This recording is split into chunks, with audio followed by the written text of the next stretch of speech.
تاریخ اسلامی کے حالات و واقعات اور شخصیات کے بارے میں مفید اور معلوماتی پروگرام سنیے۔ اسلامی انسائکلوپیڈیا، تحریر سید قاسم محمود، پروڈیوسر عرفان بھٹی۔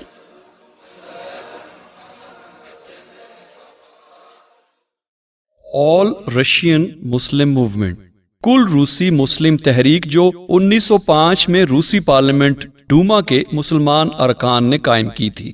مقصد یہ تھا کہ باہمی اتحاد سے روسی مسلمانوں کے حقوق کی خاطر حکومت سے لڑا جائے۔ اس تحریک نے روسی مسلمانوں کا سیاسی شعور بیدار کرنے میں اہم حصہ لیا۔ یہی وجہ ہے کہ 1917 کے کمیونسٹ انقلاب میں کئی روسی مسلم ریاستوں نے پرچم آزادی بلند کر دیا تھا۔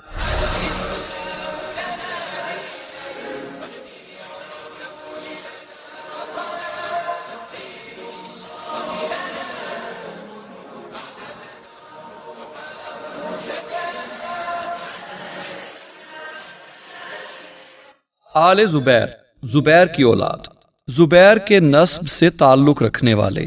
اسلام کی تاریخ میں زبیر کے نام سے دو بزرگ حضرات کا تذکرہ اپنے کارناموں کے لحاظ سے خاص اہمیت رکھتا ہے۔ ان میں ایک تو حضرت صلی اللہ علیہ وسلم کے تایا زبیر بن عبد المطلب تھے۔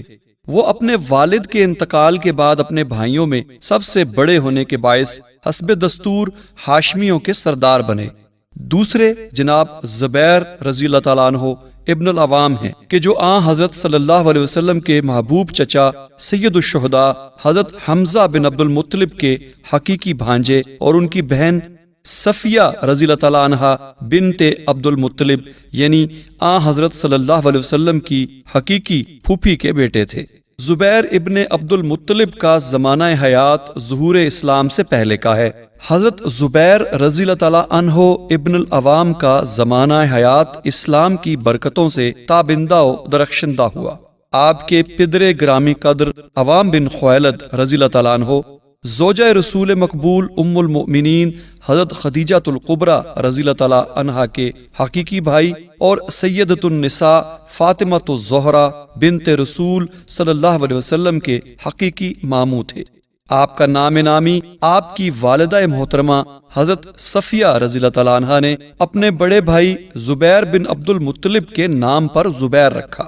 آپ رضی اللہ تعالیٰ عنہ کا کنیت بھی اپنے ماموں زبیر کی کنیت ہی کے مطابق ابو طاہر تھی۔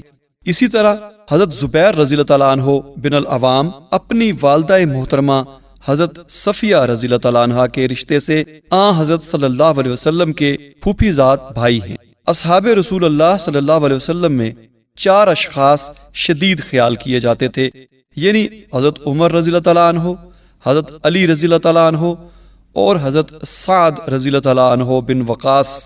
ان میں چوتھے صاحب حضرت زبیر بن العوام ہیں۔ آپ کو بارگاہ رسالت سے خدمات جلیلہ کے انجام دینے میں حواری رسول صلی اللہ علیہ وسلم کا لقب عطا ہوا۔ حضرت زبیر بن العوام رضی اللہ تعالیٰ عنہ کا نکاح ام المؤمنین سیدہ عائشہ صدیقہ رضی اللہ تعالیٰ عنہ کی چھوٹی بہن سیدہ اسماء بنت ابو بکر صدیق رضی اللہ تعالیٰ عنہما سے ہوا، اور اس رشتے کی نسبت سے آپ حضرت صلی اللہ علیہ وسلم کے ہم زلف بھی تھے۔ آپ رضی اللہ تعالیٰ عنہ کے بیٹوں میں عبداللہ، عاصم، عروہ، مصعب، اسحاق، حمزہ، رملہ، خالد، عمر، عبید اور جعفر شامل تھے کہ جن سے اولاد کا سلسلہ جاری ہوا اور حضرت زبیر العوام قریشی کی نسل چلی۔ حضرت صلی اللہ علیہ وسلم کے تایا زبیر بن عبد المطلب ظہور اسلام سے پہلے ہی وفات پا گئے تھے، تاہم حلف الفضول کے جس میں حضور صلی اللہ علیہ وسلم نے بھی اپنی نوعمری کے زمانے میں شرکت فرمائی، ان کا ایسا اعلیٰ ترین کارنامہ ہے جو آپ کا نام ہمیشہ زندہ رکھے گا۔ اسلام کا زمانہ چونکہ زبیر بن عبد المطلب کی وفات کے بعد شروع ہوتا ہے، اس لیے آپ کے تفصیلی حالات نہ ملنے کے باعث آپ کی اولاد اسلام کی تاریخ میں جگہ نہ پا سکی۔ اسی سبب سے غیر معروف رہ جانے کے باعث مورخین کو یہ گمان گزرا کہ زبیر بن عبد المطلب کی نسل کا سلسلہ آگے نہیں بڑھا، حالانکہ حقیقت اس کے برعکس ہے۔ ہو سکتا ہے کہ اس وقت دیگر ہاشمی سادات کی طرح زبیر بن عبد المطلب قریشی ہاشمی کی اولاد بھی دنیا میں موجود ہو۔ آل ابا، حضرت رسول اکرم صلی اللہ علیہ وسلم نے ایک بار حضرت علی رضی اللہ تعالیٰ عنہ، حضرت فاطمہ رضی اللہ تعالیٰ عنہ، حضرت حسن رضی اللہ تعالیٰ عنہ اور حضرت حسین رضی اللہ تعالیٰ عنہ کو اپنی ابا کے نیچے لے کر دعا فرمائی تھی۔ اس وقت سے انہیں آل ابا بھی کہا جاتا ہے۔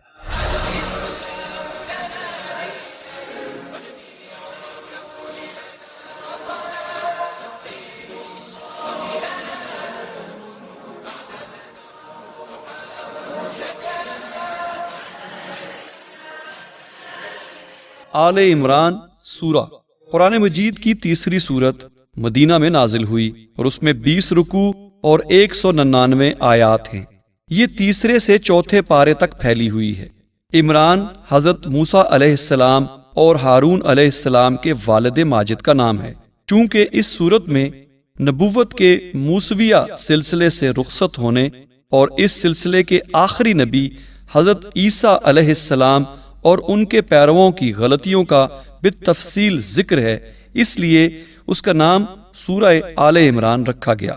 ترتیب نزول کے لحاظ سے اس سورت کا تعلق سورہ بقرہ سے ہے۔ سورہ بقرہ پہلے اور دوسرے سال ہجرت میں نازل ہوئی اور یہ تیسرے سال ہجرت کے بعد۔ چونکہ اس میں آیت مباہلہ موجود ہے جو کہ نجران سے 9 ہجری میں آنے والے ایک وفد سے متعلق ہے، اسی لیے اس کا کچھ حصہ 9 ہجری کا نازل شدہ بھی ہے۔ اس صورت میں عیسائی مذہب کے دعووں کی تردید کی گئی ہے۔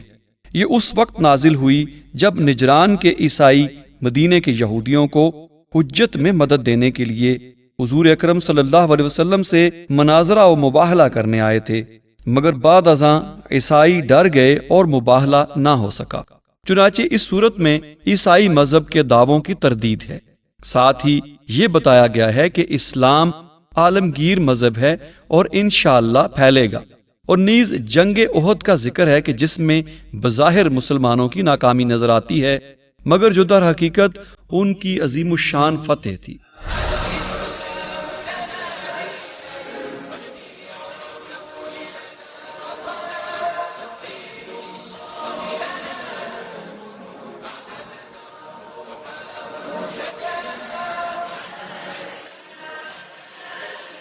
آلودگی، گندگی یا آلائش۔ اصطلاح میں فطری ماحول پر وہ خطرناک اثرات جو انسانی سرگرمیوں کے باعث جنم لیں، مثلاً کارخانوں اور گاڑیوں سے زہریلی گیسوں کا اخراج، کوڑا کرکٹ وغیرہ۔ دین اسلام پہلا مذہب ہے کہ جس نے مسلمانوں ہی نہیں بلکہ تمام انسانوں پر زور دیا کہ وہ فطری ماحول کی حفاظت کریں اور ایسی سرگرمیاں انجام نہ دیں جو اسے آلودہ کر دیں۔ قرآن پاک کی سورہ نحل میں آیت 1 تا 8 کا موضوع یہی ہے کہ انسان کا فرض ہے وہ زمین کو پاک صاف رکھے اور ویسا ہی خالص جیسے اللہ تعالیٰ نے اسے تخلیق کیا۔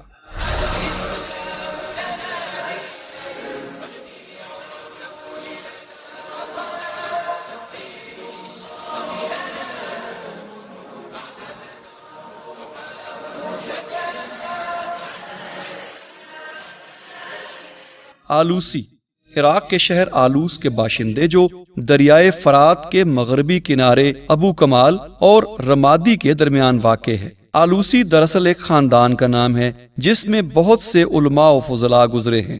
یہ حسنی سید ہیں۔ جب ہلاکو خان نے بغداد پر حملہ کیا تو ان کے آباء و اجداد آلوس چلے گئے، پھر 17ویں صدی عیسوی میں یہ خاندان واپس بغداد چلا گیا۔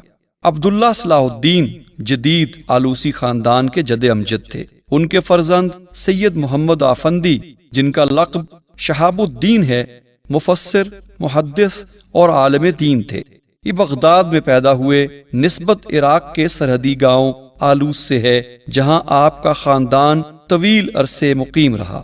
علامہ آلوسی اپنی قابل قدر تفسیر روح المعانی فی تفسیر القرآن العظیم والسبع المثانی اس کے باعث بہت مشہور ہیں۔ یہ مسلمانان عالم میں روح المعانی کے نام سے جانی جاتی ہے۔ کئی سال بغداد کے مفتی رہے۔ علامہ آلوسی مسلکن شافی تھے، تاہم کئی مسائل میں امام ابو حنیفہ کی بھی تقلید کرتے۔ علوم مذاہب اور فقہ کے عالم تھے۔ اخیر عمر میں اجتہاد کی طرف رجحان ہو گیا۔ 30 جلدوں پر مشتمل روح المعانی احادیث، تفاسیر، نحو، لسانیات، انشا پردازی، اسلوب بیان، فقہ، ایمانیات، اسلامیات، فلسفہ، فلکیات، حیت، تصوف اور علم الکلام سے متعلق معلومات کا خزانہ ہے۔ جدید تفاسیر میں یہ تفسیر اہم مقام رکھتی ہے۔ علامہ آلوسی کے پوتے شکری محمود آلوسی یہ بھی اپنے زمانے کے بڑے عالم تھے۔ علامہ آلوسی کے بھائی عبد الرحمن بغداد کے خطیب تھے۔ ان کا ایک اور بھائی عبد الحمید واعظ اور معلم تھا۔ بڑا بھائی بہاؤالدین آلوسی بصرہ کا قاضی اور نحو، منطق اور تصوف پر چند کتابوں کا مصنف بھی تھا۔ محمود آلوسی کے دوسرے بھائی عبد الباقی سعد الدین اور احمد شاکر آلوسی بھی علامہ عصر تھے۔ عبداللہ بہاؤالدین کے فرزند محمود شکری آلوسی مشہور مصنف اور مورخ گزرے ہیں۔ وہ 14 مئی سن 1857 کو پیدا ہوئے اور شہرت پائی۔ تاریخ، فقہ، سیرت، لغت، بلاغت اور مباحث پر 50 سے زائد کتابوں کے مصنف بنے۔ ان کی وفات 8 مئی سن 1924 کو ہوئی۔ ان کی قابل ذکر کتابوں میں بلوغ العرب بہت مشہور ہے۔ اس کا اردو میں ترجمہ بھی شائع ہو چکا ہے۔ یہ کتاب سن 1896 میں طبع ہوئی۔ یہ زمانہ جاہلیت کے عربوں کے متعلق لکھی گئی۔ اس کے علاوہ تاریخ نجد، المسک الاظفر، امثال العوام فی مدینۃ الاسلام بھی قابل ذکر کتابیں ہیں۔ ایک کتاب غایات الامانی فرضی نام سے شائع کی تھی۔ محمود شکری آلوسی کا شمار بدعت کی روک تھام کرنے والے عصر حاضر کے باعمل اور سرگرم سلفی نمائندوں میں ہوتا ہے۔